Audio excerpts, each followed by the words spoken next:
I can go ahead and get started. And feel free if you have any questions or anything that comes up while I'm presenting, feel free to use the raise hand function. I'll try to check the chat. I'll make sure to keep the chat up on the side. I'm a pretty informal presenter, so feel free to interrupt me with questions if you have them. Um, so. So today I want to talk a little bit about my own background and my own relationship to this flood relief project and give a little overview of some of the context around how this happened, why queer and trans people were particularly affected and also left out of aid efforts in Pakistan, and what that has meant in this long-term sort of planning for climate disaster, and that the relationship between climate disaster and gender in this particular instance. And then we'll have a little bit of time for Q&A, but we'll also have some discussion questions at the end. So that's a little overview. Okay, so before I want to sort of dive into um, what this means in Pakistan, I kind of want to define climate disaster a little bit. Climate disaster is something that it's an emerging term that we are using to talk about mass scale events where what is considered to be caused by climate change affects a very large amount of people. But of course, these are really relative terms. Who is harmed and who is not harmed by a disaster is often a really tricky thing to know in advance. And this is one of those cases. The flooding in Pakistan was one of those cases where at every turn, it was seemingly that the flooding would not affect that many people. We'll see that that was not the case.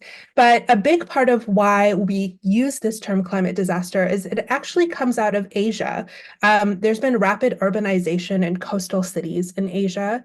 And this is a photo of Karachi. You can see the population density right near the ocean in Karachi. That is major cause for concern as rising sea levels affect the way that the coastlines look.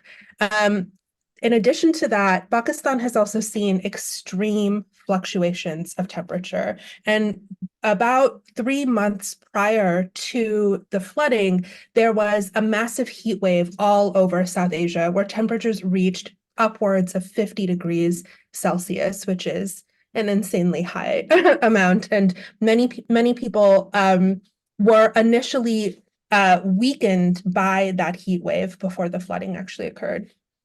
So these are massive climate events, massive climate disasters, things like flooding and landslides, earthquakes, tsunamis, droughts. All of these things can happen sometimes even within a few months of each other. And this is the trend that we are seeing continue in Asia in particular. But of course, this is not limited to Asia.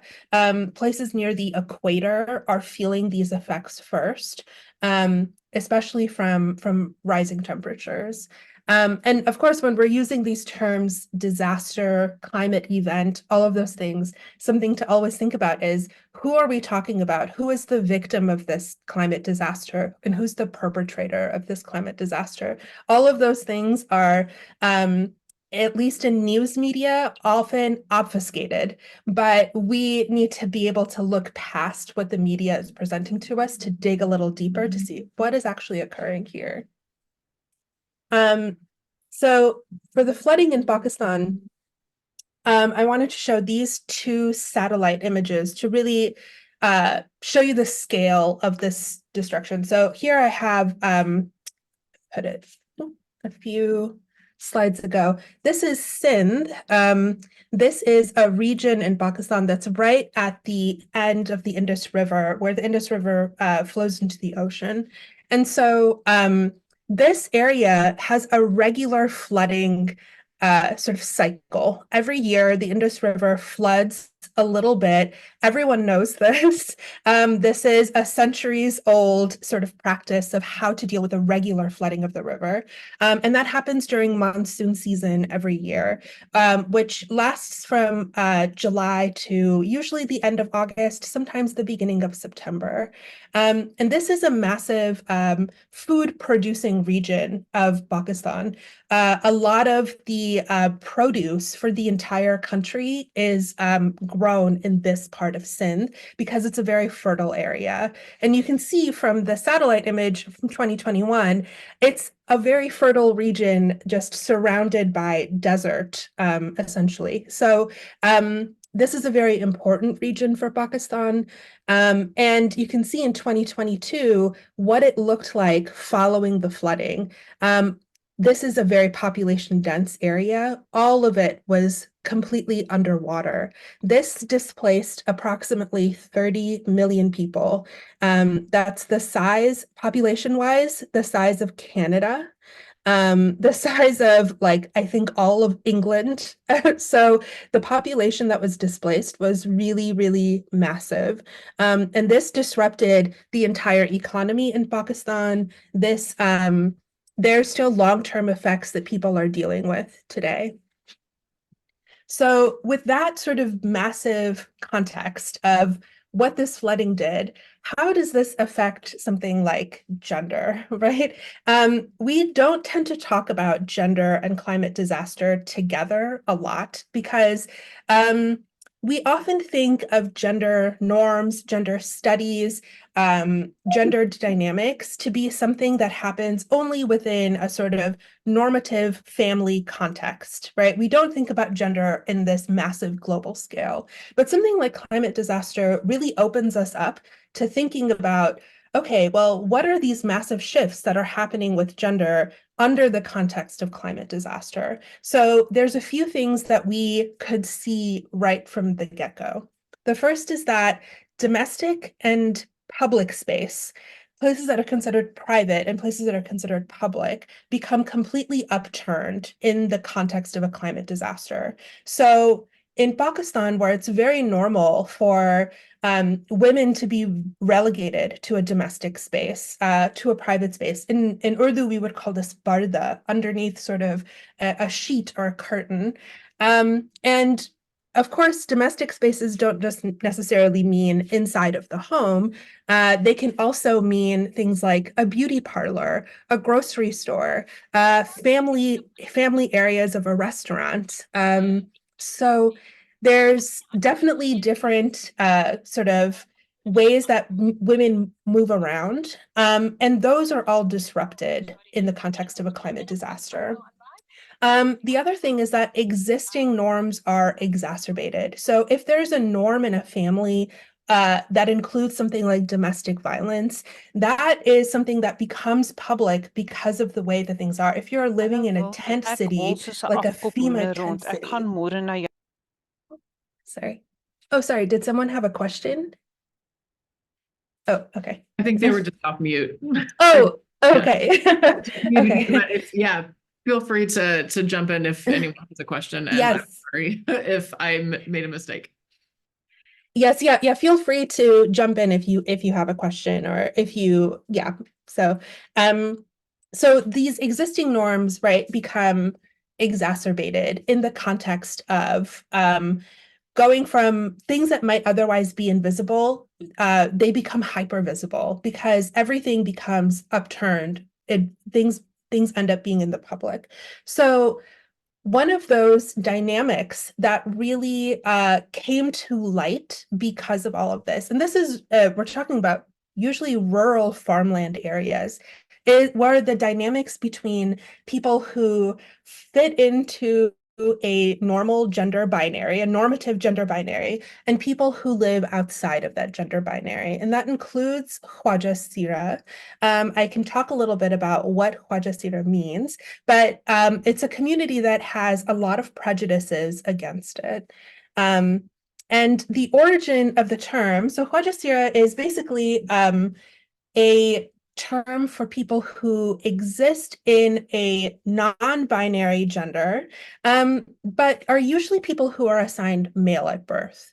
And this is a long-standing practice in South Asia. It's all over South Asia. In Pakistan, the term Khwaja Sira is used, but in other parts of South Asia, there are different terms. Hijra is most commonly used in India. And so these are very related communities, although I think we're starting to see, 75 years plus since partition of South Asia, that each of these communities, though they're interrelated, are developing their own sort of cultures, their own languages, their own practices. So while they used to be very much more interconnected, they have now sort of split in these, decades since partition. And the term Khwaja Sira is really a callback to a Muslim South Asia. So during the Mughal Empire, a Muslim empire in South Asia, from about the 1600s to the 1800s, it was a common practice to have gender segregated courts. And so people who could move between those two courts were people who were neither male nor female. And this was a very exalted position in the Mughal courts. And of course, that wasn't the only, third gender community. There were other people who are third gender, but this was the most exalted position for someone who is third gender. But of course, since the British came in and colonialism really altered the landscape of how gender norms operated, right? The British brought in massive urbanization. The British brought in a whole new set of laws. They codified a whole set of laws. And the British were very strict on a binary gender system. They actually thought that it was very backwards for South Asia to have, you know, a non-binary gender that was promoting too much, something that was too sexual, something that was considered lewd or backwards for them. And you can see in their writings about it, they thought that this was basically kind of like a disgusting practice. They were disgusted by this practice of gender nonconformity in South Asia.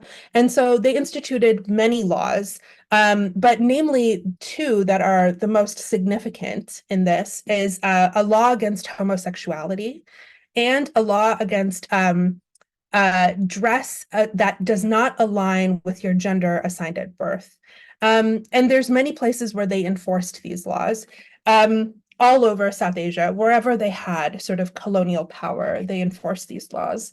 And that caused a lot of these third gender communities, which of course were class stratified, had different cultures, had different communities within those cultures, that caused them all to be collapsed into a sort of subclass, an underclass of people.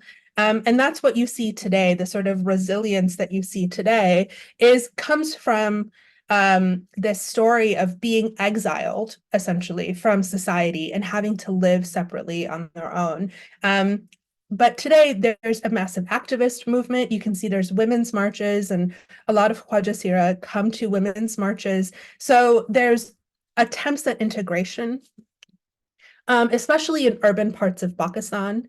But when it came to the flooding, when it came to needing aid and providing care, their Khwaja Sira were largely left out entirely from the practices of giving care post-disaster relief. And this meant that they couldn't line up to receive tents or to receive food in the same lines as everybody else. This meant that people were not giving them information on where to get food or where to get aid if their neighbors knew. And Khwaja Sira are living, even though they're living in their own homes, usually they're still very much integrated in the community otherwise. They go to, the grocery store just like everybody else. They go to to like the corner stores and all of that, that you'll find in rural areas in Sindh. But because of the prejudices that are there, they were left out almost entirely from the aid structures that existed. And those were from like the Islamic Crescent or like Red Crescent and Islamic Relief. And also from like internal Pakistani aid organizations, including the army. The army is the biggest aid giver in Pakistan. And even from the army, they were left out of receiving aid.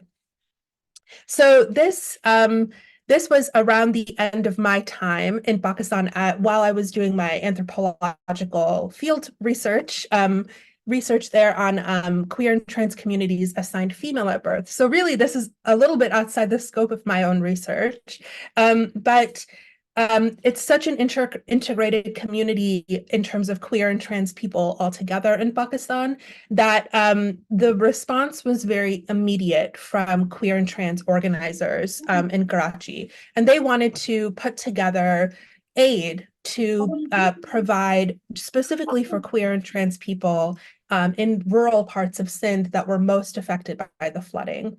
So they asked me to help put together the GoFundMe, but really the project was entirely dreamed up by them. They were the ones who figured out how to get where they needed to go in the midst of water damage and military checkpoints and all of that in order to send parcels of food in order to look at the damage that was caused by the flooding.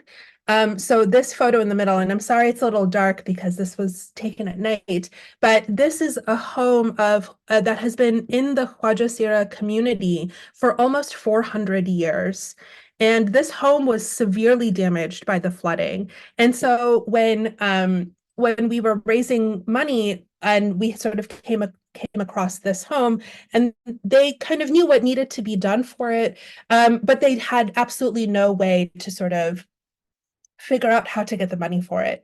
Oh, and this is something that I should mention is that Khwaja Sira have their own economies, right? So a lot of them work as beggars. A lot of them conduct sex work. And that is a main source of money for their communities. And that is something that was entirely upended by climate disaster. So the flooding meant that people could not go and beg on the street anymore, and also meant that a lot of that work completely dried up. So there was no money funneling into their communities to be able to repair the damage to their homes or even get food for themselves, right? So of course, everyone's economy was damaged, but particularly for Khwaja Sira, since they're relegated to these sort of underclass or underground economies, they had even more of a difficult time restarting those economies once the flooding sort of subsisted. So this was a big sort of need that we saw that we needed to respond to. And the way that we decided to distribute the funds was entirely through cash transfer. So we had no expertise on where to get these parcels of food beyond what we could already gather in Karachi. And going into rural Sindh, we didn't really know. We were not experts, let's say, in how to get food to people who needed it, how to buy food in bulk or things like that. So we left it up to the recipients of the aid to figure out what they needed to do, and they preferred that. So they knew where to get food. They knew what needed money the most and what needed money the least. We trusted them with that entirely. So what we did was we just sent them money directly to their bank accounts whenever we could. So here that you can see there's a whole group waiting for instructions on how to receive the donations. We have this home here and we had some parcels. So a few months after this, some of the organizers in Karachi were able to go back to the areas in Sindh just to kind of see what was happening, and saw that the 400-year-old home had already started construction at that time. So they were able to buy materials, and they were able to pay just like a handful of workers to be able to put in new bricks. And the bricks are much stronger. They would be able to withstand flooding for longer time. Another one of ours was we wanted it to be sustainable to a changing climate as much as possible. So we knew that sometimes that takes some extra money. It means sometimes buying a solar panel. It means sometimes buying the nice bricks. And so this was a big part of what we wanted to do. And you can see, and she's explaining in the video, basically, I'm sorry that the sound never works on Zoom. I don't know. I never know how to get to work. But she's explaining what is being done on the house and how they're building this perimeter wall, which separates them from some of their neighbors who are not very friendly to them. So when this wall came down, they felt very exposed to their neighbors. And putting the wall back up meant getting a lot of their privacy back, which was very important to them. Um, and this quick little video here is some of the graves of Khwaja Sira that have been there for a very long time. And no one really knew that it was Khwaja Sira buried there, but with some of the money, they were able to get headstones and to be able to sort of memorialize these graves much more. And so these were the sort of effects of when you give people money and what they choose to prioritize. Sometimes it's not always food and water if they're able to get that. If we have a little bit extra, they can preserve their histories. They can reclaim their privacy. They can rebuild their homes. There's so many more things that are encompassed by that aid than just the immediate needs of food and shelter and clothing. So that is my presentation. I can leave this up, but I'll stop sharing for a minute. And yeah, if anyone has any questions or any comments,